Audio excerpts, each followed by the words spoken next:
Bueno, muchísimas gracias a todos. Les damos la más cordial bienvenida a nuestro Café con Sentido. ¿Me escuchan? Sí, le estamos escuchando. Muy bien. Este es un espacio donde interactuamos con nuestra comunidad académica, con un experto en temas de ciencia, tecnología e innovación. Es un escenario de buenas prácticas y es un espacio para que podamos tener un escenario de intercambio de conocimiento. Para nosotros, como la red de universidades, es muy interesante poder contar con la participación de todos los que estamos aquí conectados. Mi nombre es Natalia Peláez, hago parte del equipo de la red de universidades y me está acompañando mi compañero David.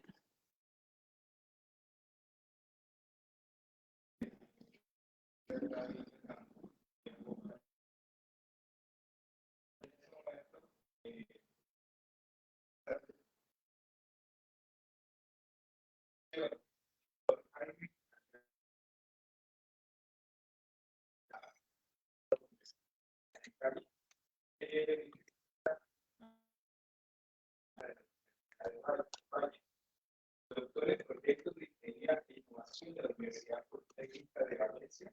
Trabaja en procesos de diseño de productos a personas en situación de discapacidad. Por Jaime, bienvenido. Muchas gracias, David, muy amable. Y muchas gracias a las personas que están participando en este evento. De pronto no era tan seductor el título, pero les voy a mostrar hoy algo de pronto que es un poquito interesante porque no es un trabajo teórico, sino más bien un poco práctico o muy práctico dentro de un marco de referencia de la relación universidad-estado-empresa. Como somos muy poquitas personas, cuando ustedes quieran pueden interrumpir y hacer preguntas para que hagamos este trabajo de café con sentido y agradecerle pues a la invitación que me han hecho para este trabajo. Te voy a compartir y les voy a mostrar cómo va a ser la exposición y cualquier pregunta pues bienvenida sea y nuevamente muchas gracias a todos por estar aquí. Entonces vamos a ver. Ahí se está viendo mi presentación. Sí, señor. Entonces, yo he bautizado esto como el escalamiento de producto desde una participación universidad, estado, empresa, usuario. ¿Por qué lo he bautizado así o por qué le he puesto este nombre a esta presentación? Porque muchas veces hablamos de estos tres actores y se vuelve como una frase cliché. Sin embargo, pocas veces vemos la evidencia de ese trabajo que se realiza. Y entonces lo que quiero mostrarles es primero una concepción teórica del problema, de esta relación entre nosotros, y luego ya una aplicación básica que les mostraré sobre el diseño de un producto que se ha hecho con esta participación, en donde los actores pues claramente son definidos en el proceso y a su vez lo relacionamos con una escala de alistamiento tecnológico que propuso la NASA de cómo llevar un producto desde la idea hasta el mercado y las fases que que se surgen en esas etapas. Entonces va a haber dos fases. La primera voy a hacer una concepción un poquito teórica muy simple y posteriormente les mostraré un método del proceso de diseño que se llevó a cabo.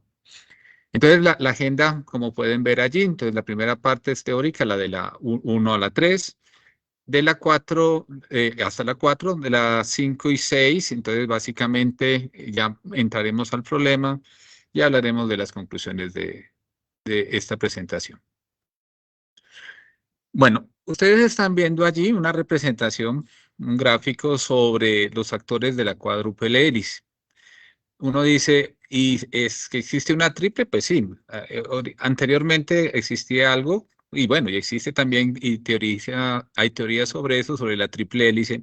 La triple hélice original era Universidad, Estado, Empresa, o sea, la que está en la parte exterior, donde lo que se preocupaba era por mirar que estos actores pudieran trabajar en forma conjunta y pudieran desarrollar un producto que sea consumido por la sociedad, consumido y no necesariamente con la lógica del mercado, sino también con la lógica de bienestar. Sin embargo, esto tenía un problema, a mi parecer, que el producto o la necesidad que tenían de los productos la definía la empresa generalmente. Y la empresa tiene una limitación en su punto de vista de abarcar problemas, porque si yo soy una empresa que hago envases plásticos, pues yo buscaré siempre fortalecer los envases plásticos y esa es mi visión y esa es mi experticia. Y entonces era una visión limitada y el Estado como tal tenía visiones muy amplias que no se podrían insertar fácilmente en esta relación Estado-Universidad-Empresa. Entonces, desde ese punto de vista, parecía que faltaba el elemento esencial de este proceso de relacionamiento, que es realmente lo que necesita la sociedad. Pero si lo queremos personificar, como tenemos esos actores unidades de Estado de empresa, pues llamamos a esta persona el usuario. Pero realmente el usuario, no, pues usuarios hay múltiples dependiendo de las necesidades, entonces realmente el centro de aquí de este proceso es la necesidad social. Entonces, ¿por qué era importante que el usuario entrara en este campo de interacción?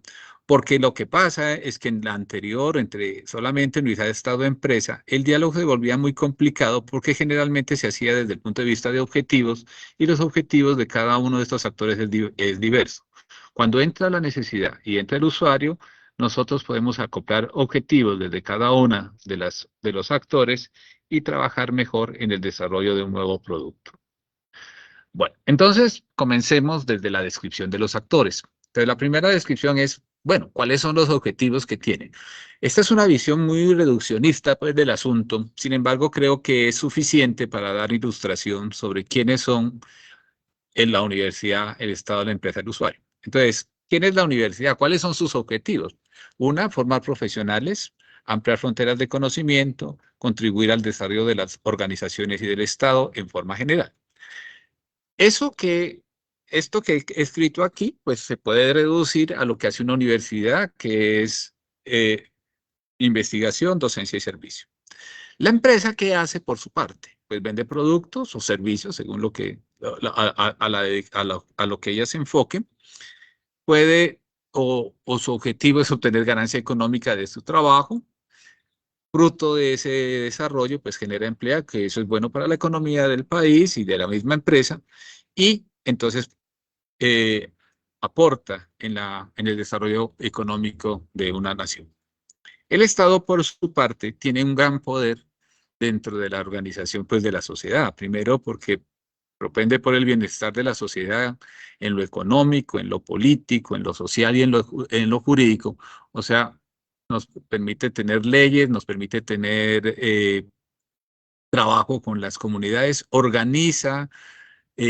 organiza desde el punto de vista de las necesidades que se tiene que atender y entonces pone como un ancla o pone un direccionamiento al desarrollo de una nación.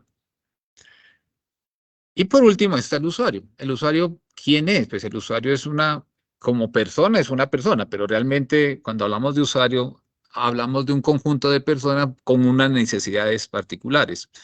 Pero el usuario en general es quien participa en la sociedad, tiene derechos y tiene obligaciones, busca también dentro de sus funciones contribuir al desarrollo y cuidado individual y colectivo de la sociedad. O sea, nosotros como sociedad tenemos que participar en forma conjunta y velar unos por otros.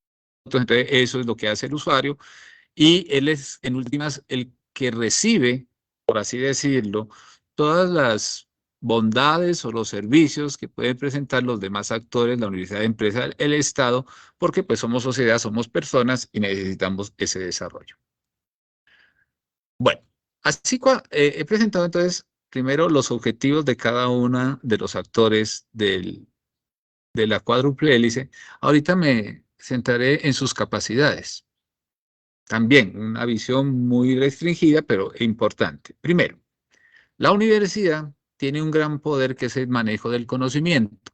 Sin embargo, hay que ser también cautos, porque eso puede sonar pretencioso, porque el conocimiento no solamente lo puede tener la universidad, puede tener una gran empresa que tenga un centro de investigación y también maneja conocimiento, seguramente con otros propósitos, no necesariamente sin ánimo de lucro como la universidad, Pero es conocimiento, o sea, conocimiento es ampliar pues, fronteras del aprendizaje del mundo, de interpretarlo y identificar elementos que puedan servir para la sociedad, en el buen sentido del término del uso del conocimiento.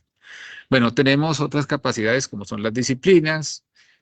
Si ustedes miran las misiones, yo creo que de cualquier universidad en el mundo, ustedes encontrarán una profunda o una alta sensibilidad social, o sea, el servicio a la sociedad.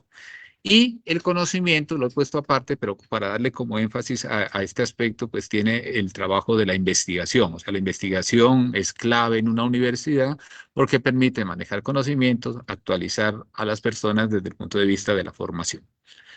¿La empresa qué capacidades tiene importantes?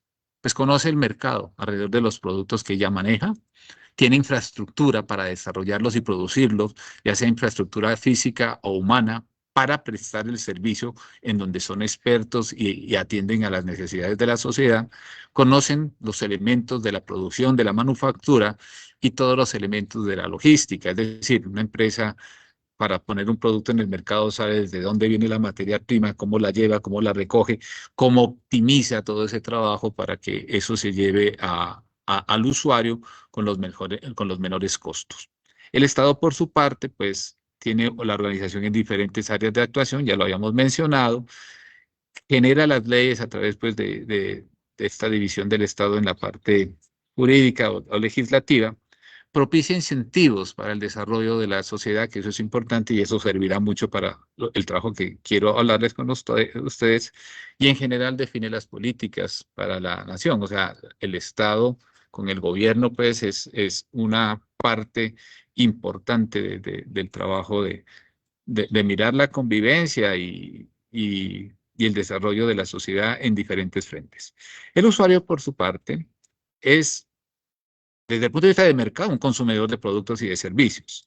Pero a su vez, más allá del mercado, es aquel generador de necesidades. ¿Por qué razón? Porque pues, los productos que uno hace y desarrolla y lo que desarrolla la industria o quien sea, es para servir a la sociedad. Y entonces la sociedad es la que tiene los problemas, tanto personales como del cuidado del entorno, el cuidado del planeta.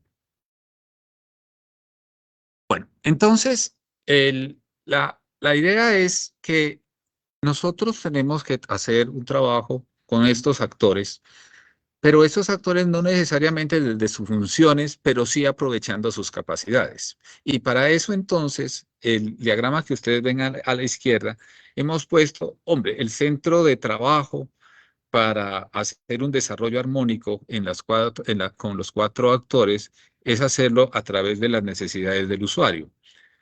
Y ese está en el centro. Y entonces la relación que se debe dar es una relación entre cada uno de los actores de aprendizaje, porque cada uno tiene algo que aportar a partir de sus capacidades, y también, o sea, tanto de aportar como también de aprender. O sea, el aporte y el aprendizaje se vuelve el mejor elemento de relacionamiento entre los actores que están trabajando en forma conjunta en esta cuádruple hélice. Si ustedes observan en este gráfico, pues hay otro actor, porque habíamos dicho que eran cuatro y aquí hay cinco, y dice Universidad de Estado, empresa consolidada, empresa de base tecnológica y el usuario. Se ha puesto este cuarto actor de la empresa de base tecnológica. ¿Por qué razón? Porque las empresas consolidadas generalmente son empresas que desarrollan un producto y tienen dificultades, y eso está reportado, en la relación con la universidad, tanto por los tiempos, por los lenguajes, no es que hablan diferentes lenguajes, sino que se trabaja en forma diferente desde el lenguaje más estructurado, llamémoslo en un sentido, de la universidad a un lenguaje más de tipo desde el punto de vista comercial, desde la empresa. Entonces, yo sugiero en el modelo involucrar a otra empresa. Esa empresa, o que se conoce actualmente como los emprendimientos, es la empresa que nos sirve como un catalizador de la relación entre la universidad y la empresa consolidada. Y ellos aprenden también. ¿Por qué? Porque estos emprendimientos son los que pueden llevar más rápidamente al mercado un desarrollo de investigación y son los más propicios para trabajar una relación con el mercado para poner las técnicas que se desarrollan en la universidad al servicio de la empresa. Entonces, básicamente es un elemento catalizador que puede ser que luego se convierta en una empresa de base consolidada o forma parte de, o ayude a la empresa que está formalmente. Bueno, ustedes dirán, y bueno, ¿y qué hace los objetivos de desarrollo sostenible a la derecha? Sucede que los objetivos de desarrollo sostenible los he puesto aquí por una razón. Porque las necesidades que tienen las personas son necesidades de tipo complejo. Tipo complejo, ¿qué significa? Que no necesariamente se pueden resolver desde una disciplina o desde un trabajo investigativo específico. No necesariamente. Habrán algunas. Entonces, la idea de esta propuesta es que nosotros podamos trabajar en este tipo de problemas complejos a partir de la colaboración conjunta, en donde ninguno es protagonista en sí, pero sí pone al servicio sus capacidades para poder hacer un trabajo de desarrollo y darle solución al problema. En días pasados estuve en una conferencia y entonces esto lo confirmaba la persona que hablaba, porque decía, miren, haciendo la revisión de la literatura científica, o sea, los productos que generamos en las universidades, me di cuenta que solamente hay el 16% de esa literatura responde a los desafíos del planeta, a estos de los objetivos de desarrollo sostenible. Entonces, ¿qué significa? Pues este es un llamado al trabajo de interdisciplinar y trabajar con otros para poder abordar este tipo de problemas. Bueno, entonces uno dice, y bueno, ¿y yo para qué colaboro? Pues uno colabora, pues puede haber un sentimiento altruista, ¿no? Sin embargo, el trabajo entre estos actores de universidad, Estado y empresa beneficia a todos. En esta tabla que ustedes ven aquí, ustedes pueden ver cuáles son los beneficios que cada uno de los actores en este proceso de relacionamiento puede ganar. Algunos, seguramente hay muchos más. Primero, potencia el trabajo de las disciplinas. ¿Por qué? Porque cuando usted trabaja en un problema complejo, usted es un aportante desde su conocimiento a la solución, pero no necesariamente es su componente lo esencial, sino que lo nutre de otro conocimiento y empieza a abrir usted en la misma formación de los estudiantes el concepto de que el conocimiento no es limitado, sino que es mucho más amplio, pero que lo puede, desde lo que usted aprende puede aportar. La otra es que estimula la investigación aplicada, porque también es muy importante en el desarrollo de conocimiento. ¿El Estado de qué se nutre o qué gana con este relacionamiento? Pues varias cosas. Por un lado, pues fortalece la economía porque se desarrollan productos que sirven para el bienestar social, pero pues la venta de los productos será buena y si es para la salud de las personas, pues también es bueno, porque si yo tengo una sociedad saludable, pues tengo que gastar menos en su recuperación, llamémoslo así. Y también, entonces, a partir de la participación, atiende necesidades sociales con el uso del conocimiento, o sea, ya se nutre de un elemento adicional más allá de lo funcional que pueden tener las oficinas del Estado o la organización del Estado. La empresa, por su parte, ¿en qué se beneficia? Cuando su visión cambia a no hacer siempre lo mismo, sino a mirar necesidades y aliarse con otros, pues va a generar nuevos productos, o sea que amplía su portafolio de servicios, puede tener nuevas áreas de desarrollo y a su vez eso le asegura permanencia en el mercado. ¿Qué significa esto de la permanencia en el mercado? Cuando una empresa siempre hace lo mismo, seguramente va a haber otra empresa que lo hace mejor y esa otra empresa puede ir al lugar, ahorita ni siquiera se requiere ir al lugar y hacer que cope en ese mercado lo cope otra que lo hace de manera más eficiente y entonces tenderá a desaparecer. Pero si tiene la innovación, que es en este caso estos procesos que estamos llevando a cabo con este relacionamiento como parte central de su trabajo, seguramente su permanencia en el mercado será mejor porque se nutrirá de conocimiento y de nuevas áreas de trabajo para, pues, involucrarse en ellas. El usuario, por su parte, pues participa de manera activa en los procesos de gestación de nuevos productos que atienden sus necesidades. O sea, el usuario aquí, en esta cuádruple hélice, no es simplemente un elemento de consulta y de entrega de resultados, sino que es un elemento activo dentro del proceso de concepción del producto, diseño y uso del mismo, y además va a tener una mejor aceptación cuando se involucra. Y por último, los emprendimientos o la empresa de base tecnológica que habíamos dicho, pues son los que permiten, son los catalizadores del proceso de la relación principalmente entre la universidad y la empresa, porque integran desarrollos de ciencia y aprenden dinámicas de mercado. Bueno, si de pronto alguien tiene alguna pregunta hasta el momento, siéntanse libres para que esto no sea solamente un discurso. Y qué pena, alguien me ayuda si alguien está hablando, porque yo solamente aquí veo mi presentación, no los puedo ver a ustedes. Y hago también un mensaje de realimentación. ¿Me están siguiendo? Sí, señor. Aquí estamos Sí, escuchando. Bueno, muy bien. Listo. Si no hay preguntas, entonces continúo. Exacto. La NASA propuso en el año 2012 una escala para determinar cuáles son los niveles de alistamiento tecnológico. Es decir, cómo un producto va desde la idea hasta el mercado y básicamente está orientado a productos tecnológicos y segundo, también desde una lógica muy desde la innovación lineal. ¿La innovación lineal qué es? La innovación lineal es aquella que parte de la investigación, hace desarrollos investigativos, luego mira el mercado y dice yo puedo aplicar esto de aquí a acá.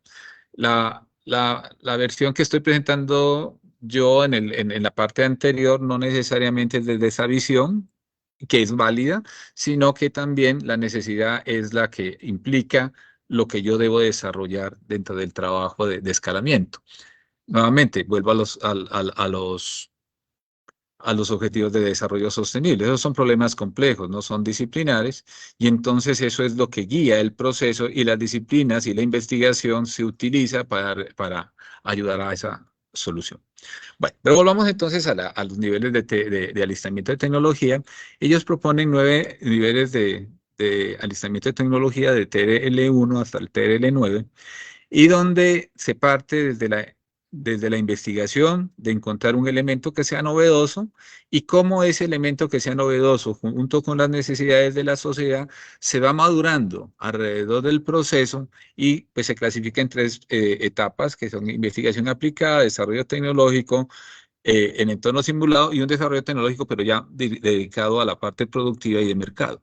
Entonces, cada uno de estos elementos, entonces, en TRL1 es la investigación básica, luego hay un concepto tecnológico que se formula, luego se valida ese concepto, pero esto todavía sigue en el campo de laboratorio hasta el TRL4. O sea, yo tengo un desarrollo científico, un desarrollo de innovación, cojo y lo propongo, lo pruebo en laboratorio, digo, eso sirve y eso tiene un grado de novedad y eso le va a servir. Allí el usuario no está expresamente involucrado, pero dentro del modelo allí estaría involucrado desde el modelo cuando es alado por la necesidad. Bueno, luego se hace un trabajo en el TRL5 y TRL6 de validación en entorno cercano a condiciones reales, básicamente para verificar funcionalidad, junto con el TRL6, que hay un prototipo que es relevante. Ya del TRL7 a TRL9, entonces el producto sale ya de los laboratorios y empieza a utilizarse con las personas que realmente lo requieren. Supongamos que estamos trabajando un producto para el área de salud, entonces ya es con las personas que tienen la enfermedad y a su vez empieza a hacerse los procesos de estandarización y los procesos también de licenciamiento, que son sí, de licenciamiento tanto para proteger la invención como también para hacer procesos de protección de la propiedad intelectual. Y luego ya está el sistema aprobado y listo, y ya se trabaja fuertemente con la empresa para poner el producto en el mercado. Y la empresa, en el modelo que estamos trabajando, siempre va a estar desde el principio hasta el fin, pero acá ella se vuelve protagonista porque la universidad no vende productos, el Estado no vende productos, el usuario no vende productos, sino que el que vende productos pues, es la empresa o la entidad que se dedique a prestar servicios. Bueno, entonces, hasta aquí. Bueno, junto con esto es lo que es como la introducción teórica. Voy a detenerme un momentico antes de continuar. Entonces, en esta gráfica que ustedes ven aquí, Esta gráfica que ven aquí es fruto del trabajo de un estudiante de maestría, pues que tuve el privilegio de dirigir, que se llama Sebastián García. Sebastián quiso que este proceso de estos TRL no sean solamente conceptuales, sino que se pudiera hacer un trabajo mucho más direccionado para que tengamos, digamos, un lenguaje más cercano a la empresa, porque es que conceptualizar aguanta todo, pero cuando yo tengo un sistema de entradas y salidas, dice, bueno, aquí hay que hacer esto, entra esto y sale esto, entra esto y sale esto, pues la cosa, pues cuando es estructurada, cuando hay un método, pues es más fácil saber si la cosa va por bien o mal camino o regular camino.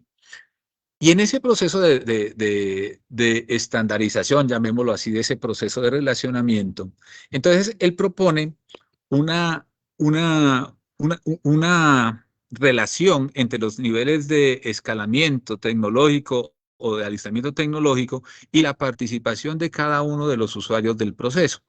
Entonces, y a su vez los pone en un gráfico que tiene que ver con, dentro de ese desarrollo, cuál es su grado de interés y cuál es su grado de influencia.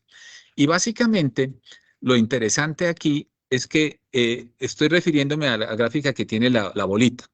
Esa gráfica tiene aquí unos ejes y en estos ejes, entonces, los intereses y las influencias están allí marcados por cada uno de los actores y desde el punto de vista de la participación de ellos en ese trabajo. Entonces, esos ejes, he resaltado el que está en círculo porque son los actores del proceso donde tienen mayor interés y mayor influencia, o sea, realmente son aquellos que están interesados en la gestión del proyecto. Entonces, los que están allí es los que se han puesto aquí en la tabla y lo que aparece en color rosadito, de dónde es que es su importancia dentro de los niveles TRL. Entonces, ¿qué es lo que se busca aquí? La P y la C, a su vez, significa que un actor, ya sea universidad, estado o empresa, puede participar como proveedor, o sea, dar información o nutrir el proceso, o como cliente que recibe. ¿Se acuerda que habíamos dicho que uno puede, dentro del proceso de capacidades, uno puede aprender o puede también, por así decirlo, compartir conocimiento? Entonces, más o menos viene a ser esto mismo la parte de ser proveedor o cliente. Pero entonces no me voy a dedicar a hablar de cada uno de los TRL en esta tabla, sino quiero que se concentren en los colores que están allí y en cada uno de los niveles de los niveles de maduración tecnológica. Sucede que la universidad es la que participa en todos los niveles del TRL1 al TRL9 desde esta concepción de trabajo en la cuádruple hélice. Entonces uno dirá, ah, no, pero eso es la universidad porque el que está presentando es una persona de la universidad y entonces él quiere ser el protagonista. No, no es eso, no, no necesariamente es eso. De que la universidad esté aquí presente en todos los niveles, ya sea como proveedor o como cliente al final, porque uno puede licenciar y tener regalías del proceso, es porque la innovación debe nutrirse de conocimiento. Y si ustedes recuerdan en los objetivos de cada uno de los actores, la universidad, digamos que es la que como objetivo tiene ese trabajo. Entonces el conocimiento debe estar como parte esencial del proceso de escalamiento de un producto, porque si no, es algo intuitivo que sale de la nada, pero no se puede soportar. El Estado, por su parte, si ustedes dicen, hombre, pero siempre está, aquí hay una P y una C en esa tabla, pero está en color blanco. ¿Qué significa? Que él no es el gestor del proceso, de los procesos de diseño, pero sí es el que contribuye siempre porque tiene una responsabilidad la más grande dentro del trabajo de la sociedad y de pronto sí se vuelve protagonista en la parte final. De pronto tendría que haberlo puesto también yo en la parte inicial porque generalmente esto se hacen con proyectos que los financia el Estado, pero realmente, pues no lo marqué allí porque no es el de las ideas. Y en el 9 sí están porque él es el que puede patrocinar realmente que un producto, cuando vaya más allá de la lógica del mercado, pueda ser utilizado por la sociedad. La empresa, por su parte, sí está presente también en los niveles iniciales y finales, pero no está de color rosado, pero sí se vuelve protagonista del 6 al 9. Y nuevamente viene aquí, ¿por qué? Porque sus capacidades, según lo habíamos dicho antes, está siendo en la parte del mercado, de la manufactura, de la logística. Y el usuario, por su parte, entonces, aunque aparece en todos los niveles, es destacado su participación en los niveles iniciales, pero no de consulta, sino también de prueba de los prototipos o de lo que yo desarrolle. Y al final, a su vez, es el elemento que me dice si ese producto va a ser o no aceptado por la sociedad. Entonces, este gráfico pues, nos da un mensaje interesante de cómo es la intensidad. Ahora, que los actores no se encuentren en el primer cuadrante o estén en los otros cuadrantes, significa que también deben ser tenidos en cuenta. El cuadrante que está a la izquierda, al lado del círculo, son las personas que deben ser informadas del proceso.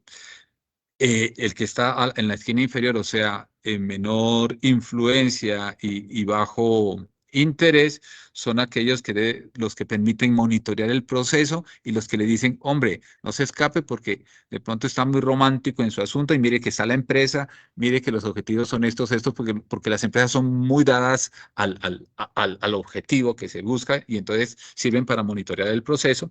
Y lo, eh, en el último cuadrante, es decir, en la parte que tienen alta influencia y bajo interés, son importantes porque ellos son en última los satisfactores, o sea, son las personas que debo tenerlas en cuenta porque mi producto no puede ser ajeno a la realidad de los usuarios. Esa P es la P de la persona que de pronto no participa activamente, pero si yo hago un producto ajeno a su necesidad, la cosa no funciona adecuadamente bien. Bueno, se acabó la teoría, al menos de este proceso, para hacer el ejemplo.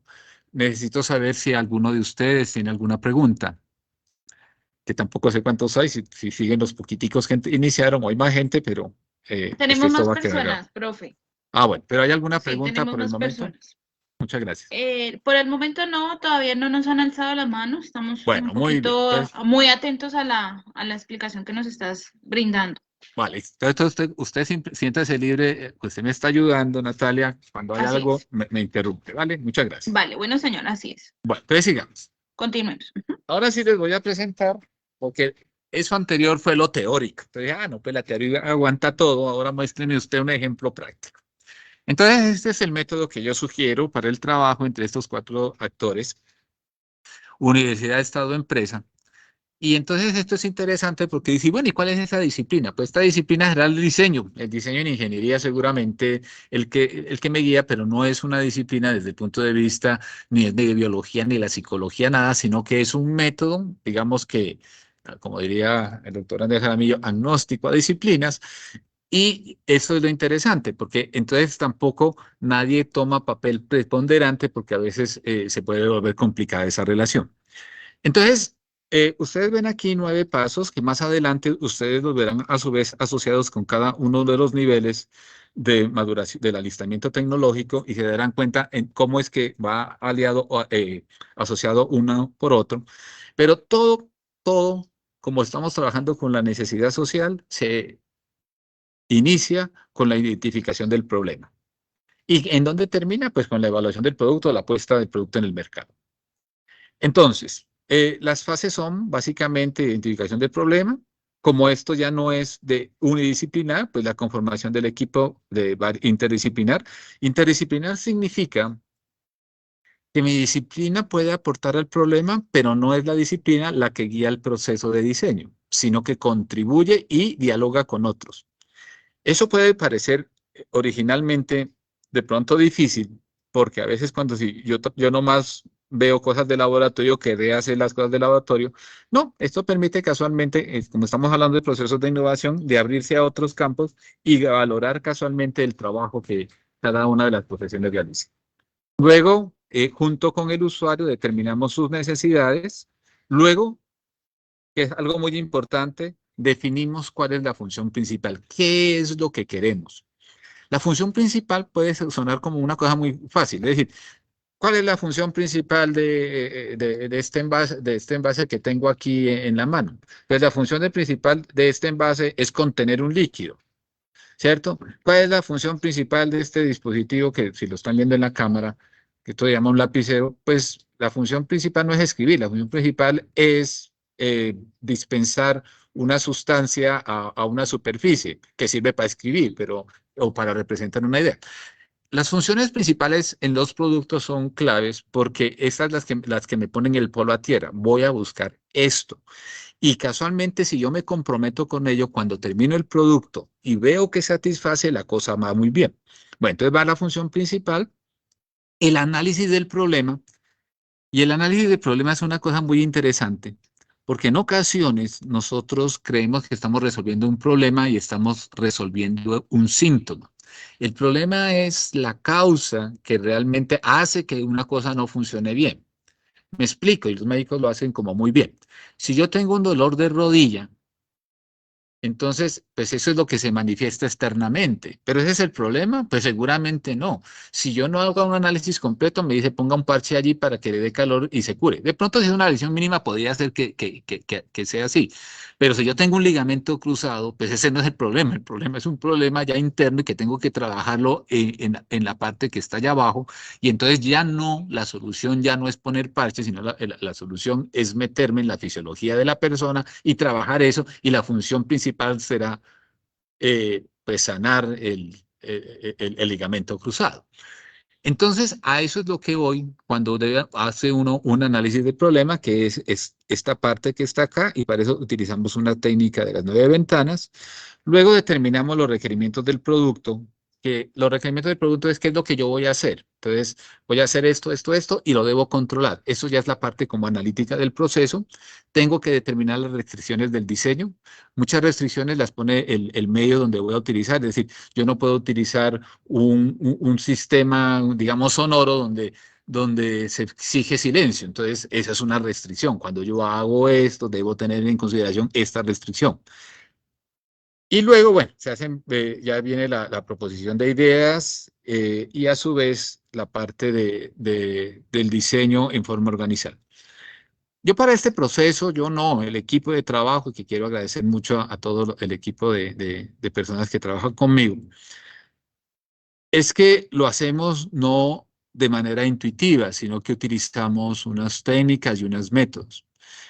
El design thinking lo utilizamos para el proceso de generación de prototipos. ¿Por qué razón? A veces somos muy ortodoxos y queremos que identificamos el problema, lo desarrollamos en el laboratorio y después, ¡pum!, salió al mercado y nunca lo hemos probado con el usuario, ni nunca hemos tenido la capacidad de equivocarnos y es posible que nos equivoquemos cuando nos escondemos para luego ponerlo en el mercado. Entonces, este es un proceso para hacer prototipado rápido, o sea, sirve, es interesante y para tener también un poquito de satisfacción de que el proceso va avanzando. Utilizo TRIZ básicamente con dos procesos. TRIZ es una teoría que se generó en la antigua Unión Soviética y que se basa en la evolución de los sistemas técnicos. Y entonces, esto que ven aquí, estos cuadritos que están aquí, se llama un análisis de 9 ventanas que me permite hacer un análisis de los productos espacio-temporal. O sea, de izquierda a derecha es el tiempo, de arriba a abajo es la organización de un producto desde las partes hasta donde se aplica. Y por último, como un proceso de diseño debe tener dos fases, una fase creativa y una fase analítica, porque con lo solo creativo no puedo solucionar un problema, sino que tengo que estructurarlo, pues yo sugiero para ese proceso una teoría que propuso un señor allá en el MIT, que se llama el diseño axiomático, que se complementa con unos atributos de los productos que se llaman atributos unos requerimientos no funcionales, que son más de interacción de la persona con el objeto y más de sentimiento, por así decirlo. Bueno, entonces, lo que voy a mostrarles ahora aquí en adelante es la experiencia de este diseño de este producto que ha cumplido con todas estas etapas que a su vez están asociados con los TRL9 y este producto se llama Ubiku. Doctor, Entonces, qué comencemos. pena. Dime. Nos preguntan internamente si tienen un tiempo estándar para el diseño del producto como tal, si tienen o Vale. sea, ¿cuánto tiempo No, demoran claro, en muy buena el... la pregunta. Ajá. Generalmente estos productos se han hecho con base a convocatorias y que nos han aprobado y este particularmente es de dos convocatorias. La primera convocatoria fue por un año, o sea, este proceso se hizo por un año y llegó, digamos, a la etapa entre de los TRL9, llegó a la etapa TRL5, que era probar como en un ambiente real el producto. Y luego llegó otro proyecto que lo financió MinCiencias por 2 años y con este ya probamos con pacientes con restricción y esos son 2 años. Y he pedido un año más, he pedido un año más, pero es por una razón muy particular porque ahorita estamos en las fases últimas del TRL9 y en las fases del TRL9 entonces ya la empresa se vuelve protagonista y ella tiene que sacar los licenciamientos con el INVIMA y tiene que hacer la producción a gran escala. Y sucede que para hacer producción a gran escala de este producto que les voy a hablar, se toca construir unos moldes y los moldes son costosos y requieren tiempo. Entonces, por eso, digamos que para este proyecto particular, se han ido hasta el momento 3 años y ya un cuarto año. Pero Ok. seguramente es por la complejidad que puedo tener problema y el tiempo depende para mí, de la complejidad del problema que usted está abarcando. Entonces no hay Ok. una respuesta absoluta. ¿De acuerdo? O sea que se puede decir que independientemente de la necesidad de la empresa, se tiene un tiempo diferente a cada una de las Sí, el tiempo es necesidades. diferente y nuevamente la necesidad no la pone necesariamente la empresa. La empresa puede tener la necesidad, pero Ok. aquí en este modelo, la empresa es otro actor más dentro del trabajo de resolver una necesidad que tiene la sociedad o el usuario. Y la empresa se vincula allí. O sea, la empresa, en este producto, por ejemplo, que les voy a mencionar, y quiero agradecer si está por aquí de pronto conectado, la empresa con que trabajamos es Prompac. Prompac es una empresa que desarrolla productos plásticos básicamente de jeringas. Y digamos, con un gesto de confianza, porque ese es otro elemento que hay acá, dijo, bueno, a mí me interesa que trabajemos en procesos de innovación con la universidad y dije, nos vamos a meter este es un equipo para acompañar fisioterapia respiratoria. Y la empresa entonces va a ampliar su portafolio, que eso fue que dijimos que eran las ventajas de esta relación. Entonces, el problema define la complejidad y a su vez el tiempo. Y la Así es. empresa, si se involucra, pues se une con nosotros en el tiempo que haya que. Entonces hay problemas de problema. Ahora, si hay un problema empresarial, pues el problema empresarial seguramente tendrá una limitación en el tiempo, o sea, podrá ser más corto, más largo, pues según su necesidad. O sea, pero no hay un estándar para decir cuánto tiempo. Este proyecto particularmente lleva 4 años para cumplir todo este requisito, aunque teníamos una experiencia previa de un trabajo académico, pero estrictamente con el método lleva 4 años. Ok, perfecto. ¿Listo? Sigamos entonces. Sí, señor. Bueno, Muchas gracias. bueno, entonces sigo. Entonces, vamos a ver cómo fue todo este proceso para que me sigan porque es interesante. Bueno, seguramente ustedes ven una imagen allí de un aparatico que seguramente si tienen un familiar o ustedes mismos lo han utilizado, es un dispositivo donde uno aspira aire y le permite a uno hacer un proceso de reexpansión de los pulmones porque haya tenido una complicación pulmonar. Y por ejemplo, para los pacientes que pasaron en cuidados intensivos, esta terapia, esto se llama un incentivo respiratorio, es importante hacerlo. Y sucede que ese equipo se utiliza mucho y es muy importante porque, por ejemplo, para aquellas personas que se han hecho una cirugía abdominal, cuando termina su cirugía tienen que pasar a una sala que se llama de cuidados postoperatorios y tienen que hacer ejercicios de recuperación pulmonar porque es que la sangre transporta el oxígeno va a las células y eso permite a su vez hacer una sanación pues, de las heridas y hacer un proceso de recuperación.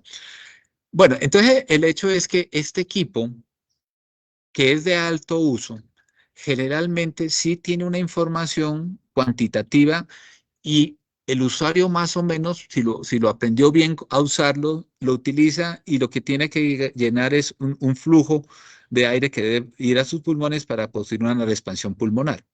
Pero sucede que si esto lo cojo mal y si no lo hago bien, pues la cosa no funciona. Y el fisioterapeuta cuando lo deja al paciente hacer su terapia, su fisioterapia, tiene que confiar en que lo haga y confiar también en que lo hizo o no lo hizo bien. Y sucede que a su vez el fisioterapeuta no tiene ninguna información cuantitativa que le permita dar evidencia de que su proceso de recuperación vaya bien. Entonces, aquí dice la identificación del problema, ¿no? Los incentivos actuales no aseguran su adherencia, o sea, la persona además se cansa porque a veces esas bolitas que deberían ser un incentivo, pues el incentivo que tiene es el color, pero no, nada más allá de eso, entonces hace que la persona no se sienta como cómoda, pues tiene que hacerlo, hacer, para ustedes inspirar, que seguramente son personas sanas, pues no tienen ningún problema, uno mete aire y pues no hay problema, pero aquellas personas que tengan complicación pulmonar, esto es doloroso. Y entonces, si esto es doloroso, entonces la cuestión es que yo debería poner un mecanismo que realmente me motive a hacer el ejercicio y que realmente pueda yo, el fisioterapeuta, decir que la cosa vaya bien. Entonces, este fue el sistema con que partimos de referencia para mejorar la adherencia del paciente a la fisioterapia. Bueno, luego entonces determinamos el conjunto, la conformación del equipo interdisciplinar. Y antes de seguir con el equipo interdisciplinar, tengo que decir que para los proyectos que son del área de la salud, los usuarios son dos generales. Una, el paciente que tiene la enfermedad y el profesional de la salud que sabe cómo cuidarla. Pero no puedo trabajar un proyecto con uno solo de ellos. ¿Por qué razón? Porque si me meto solamente con el médico, es posible que yo haga un instrumento de medida, que es básicamente el triflo el que vieron ahorita ya. Y si me meto con el usuario, seguramente haga algo que creemos que puede servir, pero pues es que el paciente no sabe cómo se va a mejorar. Entonces, la idea es que los dos deben estar ahí porque el paciente va a usar el instrumento y el profesional de salud sabe cómo ayudar a la recuperación. Bueno, nosotros hicimos un equipo con varias disciplinas, diseñadores industriales para en el, o sea, todos apoyan en el proceso, pero tienen ciertos aportes particulares cuando se trabaja en forma conjunta por su experticia profesional. El diseñador industrial en toda la parte de materialización del producto, unos ingenieros de eléctrica y electrónica, porque pues, sucedió que fue un sistema electrónico y entonces ellos manejan muy bien la parte de la instrumentación y la medida, los ingenieros de sistemas y computación, porque a esto llevó a que debería ser un dispositivo acompañado por una estrategia de motivación y la motivación es un juego y el juego hay que programarlo y aquí están los ingenieros de sistemas y computación que son expertos en programación. Están los biólogos, un profesional que trabaja con nosotros, que trabaja mucho en la parte de la fisiología, un psicólogo que trabaja en todo que ver con juegos, porque los juegos deben diseñarse de una forma, primero, qué es lo que quiero, cómo logro puntos, entonces eso tiene toda su estructuración. Los fisioterapeutas, que son la parte del proceso de recuperación, y el diseño gráfico, el diseño de la comunicación visual, porque todos estos procesos, por ejemplo, de juegos requieren expresión visual y la expresión visual la ayuda es de diseñador gráfico. Pero ojo, aquí estoy mencionando las disciplinas que trabajamos, pero no es que cada cual se les encomiende una labor, sino que cada uno de nosotros trabajamos en forma conjunta para abordar el problema. Bueno, luego entonces, por favor, ¿no? En cada una de las diapositivas que le estoy presentando, para no estar hablando a cada rato del TRL, pues vamos viendo en qué nivel nos vamos moviendo de los TRL. Ya vamos en el TRL 3. Luego aquí determinamos las necesidades del usuario. Entonces, nos metimos al problema de por qué es que la gente no usa bien el dispositivo o por qué abandona, por qué no soporta la adherencia. Entonces los pacientes decían que tenían dificultad para entender cómo funcionaba el aparato, no había instrucciones, no se sentían motivados por el dispositivo. El, eh, los fisioterapeutas decían, yo no tengo datos para saber si esto lo hizo bien, regular o mal. No hay información fiable que acompañe al paciente. En fin, una serie de cualidades de las necesidades que ellos quisieran cambiar y si yo tengo un dispositivo incentivo, buscaban que en realidad esa palabra incentivo fuera evidente y que si yo tengo un incentivo, puedo tener un mejoramiento de la adherencia. Entonces, todo esto se resume en lo que está allá abajo. Se buscaba un dispositivo de fácil comprensión en el uso, que motive la realización de los ejercicios, que brinde y almacene información cuantitativa del desempeño de los ejercicios y que sea de fácil manipulación. Bueno, entonces ya esto ya empieza a meter, ya nos metemos a analizar el proceso. Entonces, ¿qué era lo que queríamos? Observe, lo que queríamos, que es la función principal, era incentivar al paciente en la realización de la fisioterapia respiratoria. Ojo que esto cambia entonces un poquito de ver las cosas. Yo no estoy, la función principal no es no es un dispositivo para medir flujo y volumen. Sí, eso se debe hacer, pero ese no es la función principal. La función principal la define el usuario. Y en este caso lo que yo quería era cómo incentivo al paciente para que haga la fisioterapia, cómo lo engancho a ese proceso.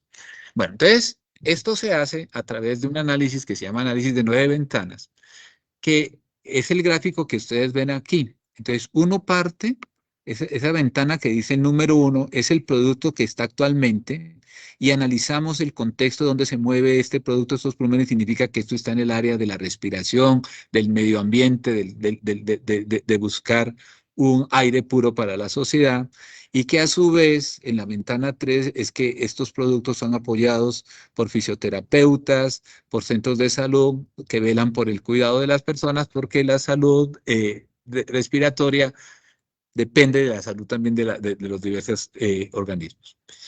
Luego hacemos un análisis del mismo estilo en el pasado. Entonces usted dirá, y usted, profe, ¿y usted por qué se va al pasado a analizar si eso ya pasó? Pues, pues por una simple razón. Cuando uno desconoce el pasado, está sujeto a cometer los mismos errores y peores. Por un lado, eso desde el punto de vista negativo, pero por el lado del punto de vista positivo, si yo consulto el pasado, es posible que hay unas cosas buenas se hayan perdido y yo las pueda rescatar. Pues yo trabajo amablemente por invitación del doctor Andrés Aramillo en el programa Ómicas y casualmente ellos trabajan en el proyecto en la parte científica en mejoramiento de variedades vegetales haciendo modificación genética y sucede que a veces encuentran que hay un gen que permite ayudar mucho a la producción de una planta, digámoslo así. Sin embargo, cuando se someten van a una cierta parte del cultivo hay algo que lo afecta y no funcionan bien, y hay unas plantas al lado de ellas, también de pronto del mismo tipo, que están bien y no se estresan, llamémoslo así. Entonces, ¿qué es lo que pasa? Que ellas tienen un gen que fue ya mutado en la nueva planta y entonces tengo que volverlo a reactivar porque será importante y a su vez ya con el nuevo que tengo aumento la producción y entonces el pasado serviría también desde ese punto de vista. Bueno, entonces la idea es que con presente y pasado yo analizo mi problema y posteriormente entonces imagino escenarios futuros. ¿Y por qué imagino escenarios futuros? Porque estamos hablando de procesos de innovación y en los procesos de innovación yo tengo que saber cómo va a ir la sociedad, cómo va la tecnología y cómo va el producto. Eso desde el punto de vista de innovación. Pero a su vez está también por el sentido de la evolución. La evolución lo que busca es que un objeto o un producto se adapte de mejor manera a las nuevas condiciones cambiantes. Entonces, esta teoría es interesante porque esta teoría lo que le está diciendo es, mire, los productos que son dentro de la teoría están dentro de algo que se llama las ciencias de lo artificial, se comportan también como nosotros o los seres vivos en las ciencias naturales, o sea que evolucionamos. Y entonces, la idea aquí es cómo yo logro identificar elementos del estado de la evolución, mirando el contexto para proponer un producto que sea mejor y si lo hago bien, pues será un producto innovador porque no existe. A la derecha ustedes ven que hay unas imágenes. Esta ventana 1 que está aquí no solamente consultó el triflo, el de las bolitas que les mencioné anteriormente, sino que dijimos, bueno, ¿y qué hay para hacer para acompañar a la fisioterapia respiratoria en el mercado y en el no mercado, llamémoslo así? Y entonces nosotros cuando hacemos este análisis en la ventana 1, analizamos el producto que vamos a tomar como referencia, los productos comerciales que existan fuera de este y también evaluamos patentes. ¿Por qué hacemos eso? porque no todos los productos comerciales están patentados, ni todas las patentes están en productos comerciales. Entonces, si usted conoce muy bien, llamémoslo desde el punto de vista científico, el estado del arte, lo que usted propone va a ser una cosa que es novedosa. Entonces, allí eso es lo que hacemos en esta primera fase. Luego, entonces, determinamos, todo este proceso termina en esa ventana que se llama la ventana 9. Entonces, la ventana 9 es, ya tengo la función principal que era mejorar la adherencia del producto y entonces pongo unas cualidades que yo quiero de mi producto. Hombre, quiero que el dispositivo tome datos, quiero que transmita la información al fisioterapeuta, esté o no esté cerca a mí, quiero que le dé información y motive al paciente en la realización de la fisioterapia. Entonces ponemos, por así decirlo, la lista de regalos. ¿Qué es lo que yo quiero hacer? Y entonces esto, junto con la función principal, y que ya vamos aquí en el nivel TRL4, son lo que nos permite determinar los requerimientos del producto. Y si lo he hecho bien, esos requerimientos son requerimientos que ya cubren lo que ya lo bueno que ha venido del pasado, más cualidades nuevas que yo quiero del producto. Bueno, entonces, ¿esto en qué termina?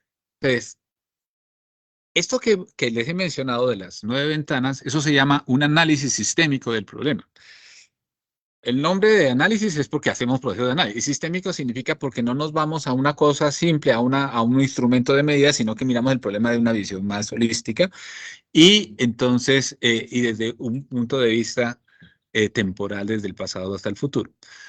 Una vez hecho la ventana 9, entonces uno se pregunta por qué razón eso que quiero en la 9 no lo puedo hacer con el sistema actual. Y aparecen una serie de elementos que se llaman conflictos o contradicciones.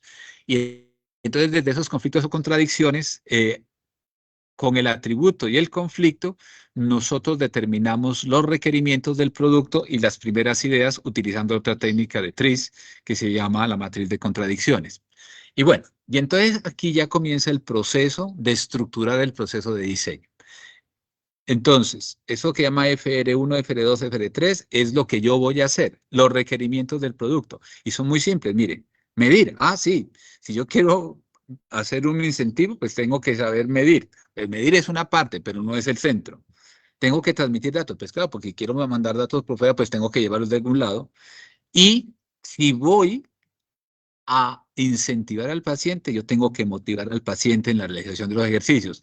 Y lo que surgió aquí, después también del design thinking, es, hombre, parece que la estrategia de juego es lo mejor y porque la literatura científica nos decía que los juegos son unos elementos esenciales en procesos de recuperación, porque primero que todo, los juegos les gusta tanto a los niños como a los adultos y que los juegos tienen una capacidad para que mi dolor por hacer el ejercicio pueda en un momento como disminuirse en la sensación si yo me encuentro concentrado en otra actividad. Los requerimientos, esto ya es una cuestión como muy formal. Si ustedes miran, pues tiene que voy a medir de qué rango a qué rango, cuántos datos voy a transmitir. Entonces, esto ya mucho como de la parte de ingeniería.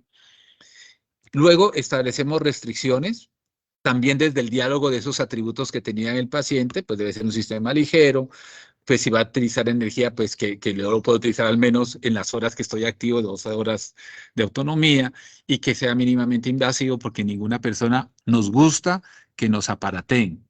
A nosotros nos toca soportar las gafas, pues no hay de otra, aunque sí existen los lentes de contacto, pero pues generalmente a uno no le gusta poner y que le pongan cosas encima, salvo que sea de decisión propia. Bueno, y entonces esto no lo voy a hacer en detalle, pero lo que hace uno aquí es que es lo que está a la izquierda en azul es qué es lo que yo quiero y lo que está a la derecha es cómo lo hago. Lo que está a la izquierda se llaman requerimientos funcionales y lo que está a la derecha son parámetros de diseño. Si hay aquí algún ingeniero o varios ingenieros, esto es muy importante. ¿Por qué razón? Porque generalmente nosotros nos cuesta trabajo a los ingenieros hablar de requerimientos aparte de lo que lo materializa. Es que quiero hacer una cosa, un dispositivo que me sirva para transportar. Entonces, ve, poner dos llantas y una tabla aquí. Y entonces pensamos siempre en la solución, pero no pensamos en qué es lo que yo quiero. Es decir, si yo voy a transportar una persona de un punto a otro, yo tengo que saber con cuánto peso lo va a soportar, qué velocidad lo voy a llevar, pero sí se serviría desde el prototipo ágil poner una tabla con 4 llantas y eso se mueve, pero eso no es un buen diseño, eso es una explosión intuitiva para solucionar un problema, pero no sé por qué puse esa llanta, ni sé por qué puse esa tabla y no sé si se me va a fallar, no sé qué velocidad va a alcanzar. Entonces, el proceso de organización entre qué es lo que quiero y cómo lo hago debe ser estructurado. Y aunque ustedes vean aquí un árbol, o sea que la estructura que está a la izquierda sea igual a la estructura que está a la derecha, no se construye primero el de la izquierda y luego la derecha, sino que se hace de un punto a otro. Esto se llama un zigzagueo. O sea, yo digo, voy a medir el flujo inspirado. Entonces, ¿con qué lo hago? Con un dispositivo basado en medición diferencial de flujo. Quiero transmitir datos. Ah, bueno, entonces pongo un dispositivo Bluetooth. ¿Qué es eso? Pero luego, después de que pongo el dispositivo, digo, bueno, pero esto me genera a mí otro requerimiento. ¿Cómo hago para generar las diferencias de presión? Y entonces pongo otro requerimiento que es hijo de FR1, pero no nace directamente de FR1, sino que nace con el concurso del DP1 que está por acá. Entonces, esa es una técnica que llama una técnica de zigzagueo y permite controlar el proceso de diseño. ¿Por qué razón?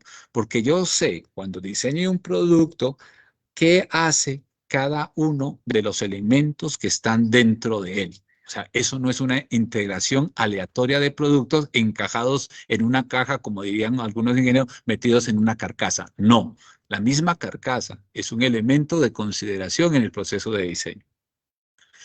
Bueno, entonces, en la primera fase, aquí de los requerimientos de primer nivel, nosotros utilizamos mucho el Design Thinking y TRIZ desde el punto de vista de generar ideas y hacemos un juego de mirar qué podríamos hacer. Por ejemplo, nosotros, este dispositivo terminó con un tubo Venturi en el uso, pero utilizamos y hicimos pruebas rápidas con otra cuestión, con otro tubo que se llama placa orificio, que lo vamos a utilizar en otro proyecto, una cuestión que se llama el hilo caliente, una turbina para medir.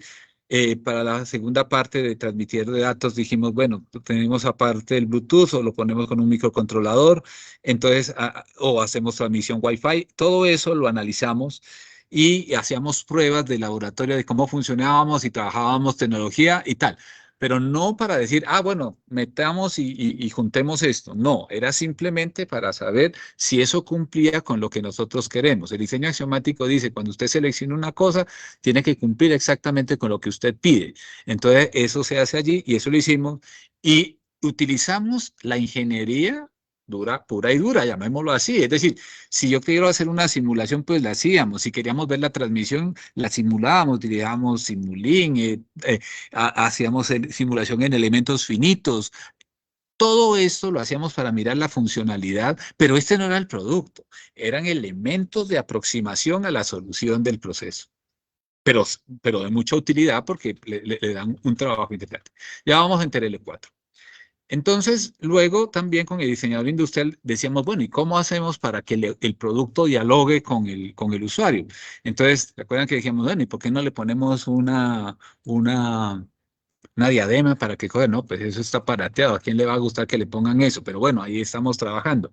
¿Y cómo hacemos el producto? Entonces, con el diseñador industrial exploramos varias alternativas. Entonces, él era un partidario de algo que llama el diseño orgánico. El diseño orgánico es un diseño basado más en la naturaleza y entonces digo, ¿por qué no hacemos esto acá? Y entonces, el primer prototipo que nosotros generamos de este producto, porque hay dos productos. El primero fue el que ustedes pueden ver al lado izquierdo y que está explotado aquí a la derecha. Ese producto, a su vez, aquí las disciplinas empiezan a poner sus aportes, ¿no? Dice, ah, bueno, quiero un dispositivo que se mida y tal. Estos señores dicen que lo hagamos con esto, cómo lo albergamos, cómo lo puede coger una persona y cómo vamos a alojar la tecnología, cómo vamos a diseñar el tubo Venturi, lo vamos a hacer un tubo normal, lo vamos a hacer por partes, ¿Cómo hago para que mi proceso ojalá no tenga medios de sujeción? Y si ustedes, el equipo que nosotros tenemos actualmente no tiene ni un tornillo ni una tuerca.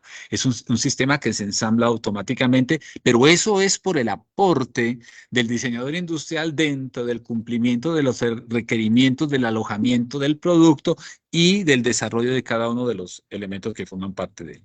Y luego con el juego involucramos varias partes. Este fue nuestro primer juego y fue el juego con que hicimos las primeras pruebas para verificar la reexpansión pulmonar. Entonces era una nutria que subía y bajaba y el agua subía y bajaba y superaba una serie de obstáculos. Bueno, ya el proceso va aumentando, ustedes ya vamos a llegar a TRL7 porque el proceso, ya el producto lo probamos con personas sanas y nos dio un buen resultado. Y luego entonces, para evitar como la historia, ustedes ven allí el equipo actual. El equipo actual en la parte izquierda es el dispositivo con que usted inspira aire. La derecha es el dispositivo, un celular o una tablet donde está alojado el juego que la persona juega y que tiene la fisioterapia que va a realizar, y esa fisioterapia la recibe gracias a que externamente en el computador o con otro dispositivo móvil, el fisioterapeuta le programa cuántas sesiones y cuántas repeticiones va a hacer. Entonces, ¿qué pasa? La persona, el fisioterapeuta tiene una base de datos en la cual tiene al paciente, le genera la prescripción, eso llega al celular y al juego del celular. El juego del celular sabe qué es lo que le va a decir a la persona para que lo haga. La persona hace los ejercicios a través de un juego que gana puntos y uno puede cambiar los colores, las formas dentro del juego y le da realimentación inmediata de cómo está haciendo el ejercicio y al final el nivel de éxito o fracaso del mismo. Y a su vez el sistema transmite inalámbricamente toda la información al fisioterapeuta para que vea el desempeño. Bueno, dentro del proceso, entonces, dentro de la monetarización del producto y entonces TRL6 y TRL7, pues nosotros tenemos que proteger la tecnología. Entonces, todo lo que ustedes ven aquí son las imágenes del proceso de licenciamiento. Esto hicimos un trabajo. En este momento tenemos sometido a la superintendencia una, una patente de modelo de utilidad. El otro día presentamos esto en un concurso y me dijo el señor, ¿y usted por qué no lo puso como patente de invención? Entonces, no se puso como patente de invención porque lo que estábamos registrando era el producto, el de medir el aire, y lo que se mide realmente se utiliza un tubo que es conocido, el tubo Venturi, y el tubo Venturi yo no me lo he inventado, el tubo Venturi o no nos lo hemos inventado, eso existe, sino que se le ha hecho una aplicación especial para un dispositivo biomédico y que tiene una forma particular de ensamblarse, y eso es lo que hemos hecho aquí, pero sí se cuenta toda la historia del producto. Y a su vez un software que tenemos, estamos en el proceso de propiedad intelectual que tiene que ver con el software del juego y otro software de administración de pacientes en manera remota. Bueno, pero entonces la historia interesante de todo esto es, oiga, profe, ¿y eso sirvió o no sirvió? Pues sí, sirvió y sirvió mucho. ¿Por qué razón? Porque el equipo nosotros lo probamos primero con pacientes sanos, que era para mirar que en verdad, y esto ya vamos en TRL8, si en verdad realmente hacía expansión pulmonar, y lo comparamos con el que se está utilizando actualmente, ese de las bolitas. ¿Y qué encontramos? Mire, lo que usted ve a la derecha son dos gráficos, el de arriba y el de abajo. El de arriba es ubicuo y el de abajo es triflo. Lo que usted ve en la parte izquierda es el pulmón antes de hacer ejercicio y lo que ve a la derecha es el pulmón después de hacer ejercicios. Lo que ve en blanco es cuando hay mayor recuperación de aire en el pulmón, y lo que ve azul pues también es bajo, pero no hay, y en negro pues que no hay recuperación. Si ustedes observan el nivel de recuperación del pulmón después del uso, bajo la misma técnica, llamémoslo así, de triflo y ubicuo, ustedes se darán cuenta que el área de ubicuo es superior a triflo.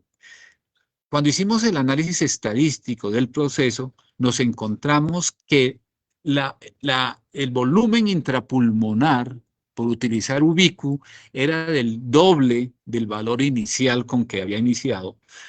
En cambio que con triflo, ese volumen intrapulmonar era solamente del 10%. Entonces uno dice, hombre, pues eso está muy bueno. Y entonces, ¿por qué eso es tan bueno? Pues precisamente porque trabajamos en el diseño de la adherencia a una recuperación y no desarrollamos un instrumento de medida. Triflo es un instrumento de medida, básicamente que asocia un movimiento de unas bolitas con el flujo, pero la obstrucción que él produce hace que el proceso de recuperación no sea el mejor. El nuestro, que utiliza un sistema de tubo Venturi, no produce eso. Y segundo, tengo un elemento que motiva la realización. Entonces, esos dos elementos hacen que realmente el proceso de recuperación sea mejor.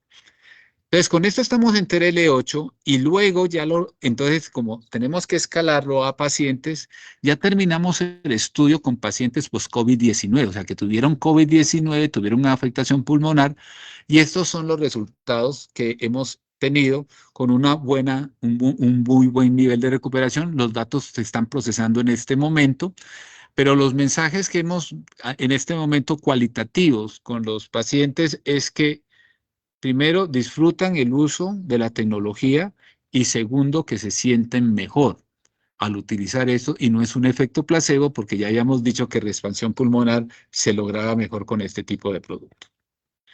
Bueno, luego, como estamos trabajando con la empresa, una cosa interesante que me olvidé mencionar, esos diseños que ustedes pasaron aquí no eran un diseños aquí escondidos en la universidad que quiero que esto me quede de esta forma, que sea muy bonito, estético. No, siempre estuvimos en paralelo con la empresa, con Prompa, porque Prompa es la que tiene experiencia en inyección de productos plásticos. Entonces teníamos que ver, lo estamos haciendo así, esto se puede fabricar o no, qué sugerencias tiene, y teníamos reuniones permanentes con la empresa para que el producto final sea fácilmente reproducible. ¿Cuáles son las malas prácticas de diseño? Que uno lo genera en la universidad, luego habla con la empresa y todo lo que quería hacer lo define finalmente la empresa y no es lo que uno quería hacer. Aquí no, el proceso fue guiado. Entonces, aquí está un diagrama. Hicimos entonces un licenciamiento del producto con la universidad para que a partir de las ventas del producto ella tenga unas regalías y entonces este círculo virtuoso pues se vuelve muy bueno. ¿Por qué razón? Porque la universidad con las ventas del producto va a tener fondos para que pueda con esos fondos seguir impulsando este tipo de actividades. Y el diagrama que se muestra a la derecha, pues es el diagrama resumen del proceso. Tengo un dispositivo, tengo una aplicación móvil, tengo al fisioterapeuta con otra aplicación. El fisioterapeuta pone en la nube la prescripción, desde la nube la recibe el celular y tiene la estrategia de juego y el juego se mueve gracias a que hay un dispositivo que hace el proceso de medida. Entonces, eso es lo que hacemos y a su vez la empresa generó una nueva división que se llama ProMedic para este tipo de productos. Bueno, aquí está un resumen pues, del escalamiento del producto, ya con detalle, la invitación práctica iniciada, qué fue lo que hicimos, cómo fue el concepto tecnológico formulado, luego el concepto validado en el entorno de laboratorio, la validación en entorno simulado, que es lo que les he ido explicando a lo largo del proceso, luego del desarrollo tecnológico en el entorno simulado, la validación, luego el prototipo funcional en entorno relevante, luego el sistema desarrollado en entorno operativo, luego el proceso de licenciamiento y en la actualidad estamos con la empresa, porque eso ya es de la empresa, en el trabajo de la producción, ya para la parte de manufactura, la construcción de los moldes y, y la obtención del licenciamiento que en Colombia se hace a través del INVIMA. Bueno, entonces para finalizar, unas conclusiones muy breves. Primero, trabajar en la cuádruple hélice vale la pena, porque permite trabajar en problemas complejos de la sociedad interactuando en forma conjunta. Ahora, no es en vano el trabajo, o sea, no es inútil el trabajo entre los cuatro actores de la cuádruple hélice, porque todos ganamos. La universidad potencia su conocimiento, la empresa actualiza y aumenta su portafolio, el Estado cumple con mejor forma sus funciones. El Estado aquí en este proyecto está representado en la financiación del proyecto, en el área de la salud. Y la sociedad se vuelve protagonista y beneficia del conocimiento. Entonces, la otra cuestión es que el modelo de escalamiento que propone NASA es O sea, en mi percepción es basado mucho desde la investigación hacia el producto. Y yo lo que digo es que ambas formas de aproximación, que es desde la investigación al usuario o desde el usuario al producto, pueden ser importantes y ambas se pueden utilizar el modelo de escalamiento. Y finalmente, pues lo que construimos ya desde el punto de vista práctico es un producto, Ubico es un producto de apoyo a la fisioterapia respiratoria para mejorar pues las prestaciones actuales de los sistemas actuales.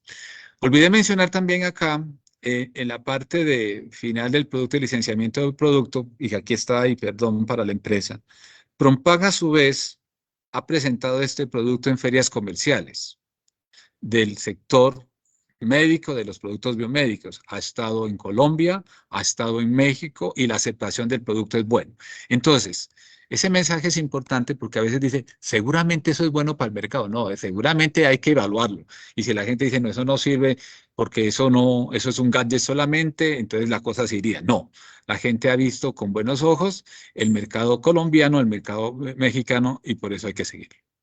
Bueno, yo quiero agradecer al equipo que ha trabajado con nosotros, muchas personas, muchos trabajos académicos que están aquí asociados. Muchas gracias a todos ellos, porque sin ellos no hubiera sido posible este producto.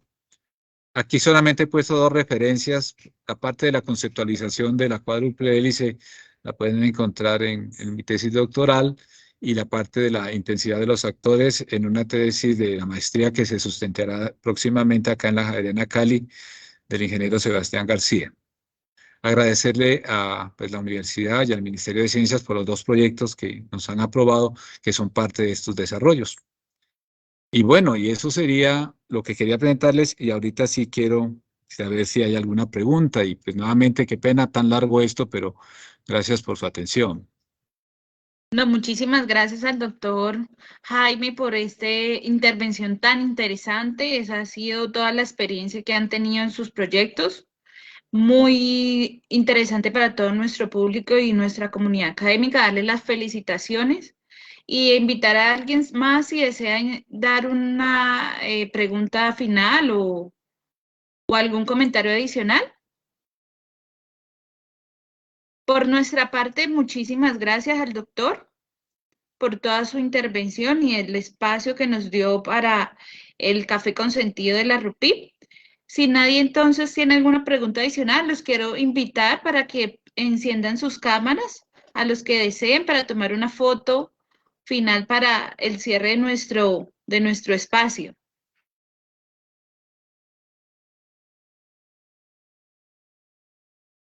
Hola. Muy bien. De pronto Diana o Vanessa desean dar alguna una intervención.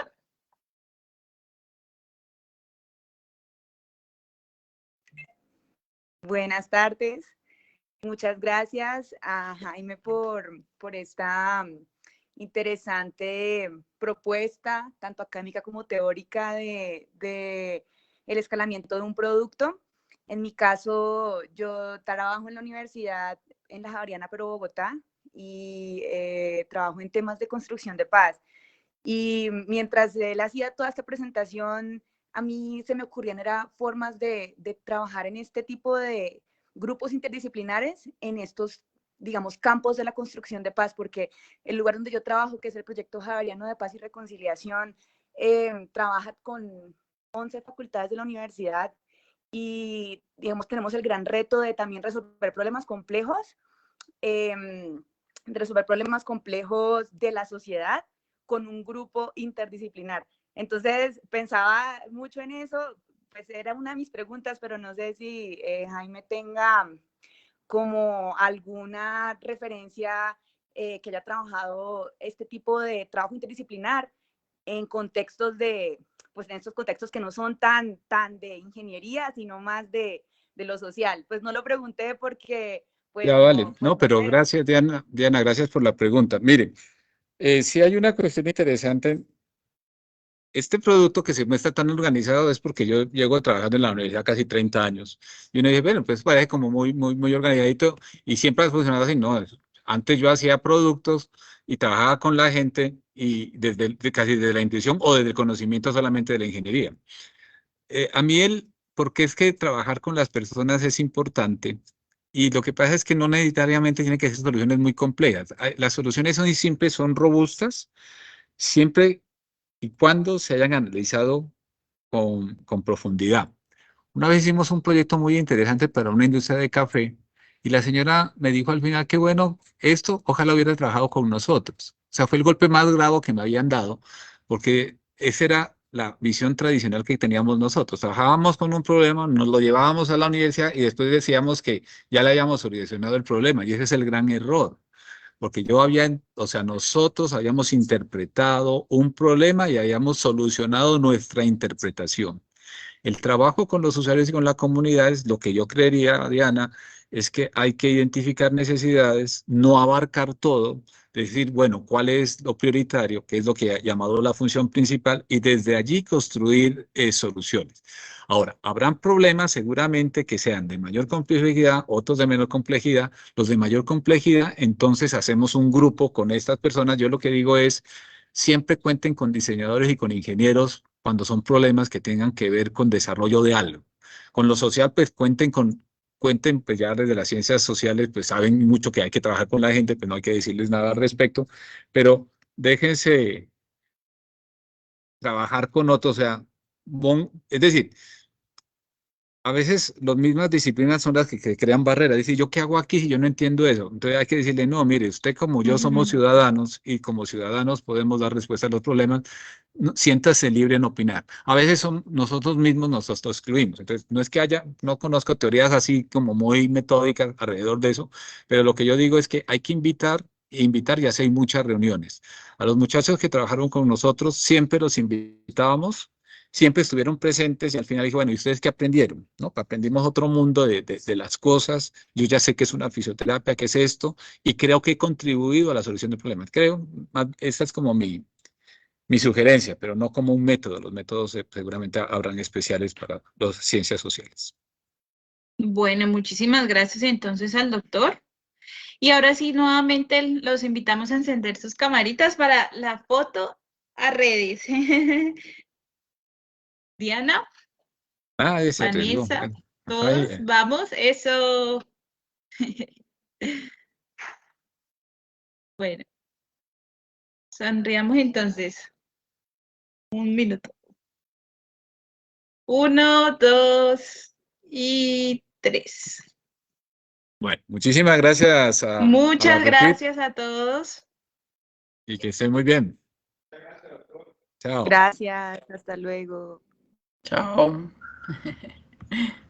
Quedaron muy lindos.